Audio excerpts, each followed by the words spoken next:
بہت پہلے جب کبھی اس طرح کا کوئی واقعہ ہوا تو یہاں کے شاہی خاندان بلوچستان جو پاکستان کا حصہ ہے وہاں جاتے تھے، ان کا آنا جانا وہاں رہتا تھا، گوادر میں بھی رہتا تھا، تو ماضی میں ایسا ہوتا رہا ہے؟ ماضی میں بالکل ایسا ہوتا رہا ہے. جو گوادر جس کی میں نے ابھی آپ کو بات بتائی ہے، ان کے شاہی خاندان کے کچھ لوگ وہاں پہ گئے تھے، اور اس وقت کے حاکم نے ان کو بطور تحفہ یہ گوادر دیا تھا، یہ علاقہ کہ آپ یہاں پر رہیں.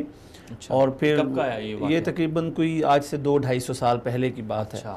پھر 1958 میں پاکستان نے مطالبہ کیا کہ گوادر ہمیں واپس کیا جائے، اور اس کے بدلے میں کچھ قیمت ادا کی گئی، اور گوادر پاکستان کا حصہ بن گیا، جس کی آج اسٹریٹجیکلی پوری دنیا میں اس کی اہمیت کو سب مانتے ہیں. تو اتنے زیادہ ہمارے تعلقات ہیں، لیکن ادھر ایک پہلو یہ بھی ہے کہ پاکستان کی حکومت نے اس طریقے سے عمان کو اپنی نظر میں اپنے ریڈار پر نہیں رکھا جس طریقے سے دوسرے خلیجی ممالک ہیں، یا چائنا ہے، یورپین کنٹریز ہیں، امریکہ ہے یا سعودی عرب ہے.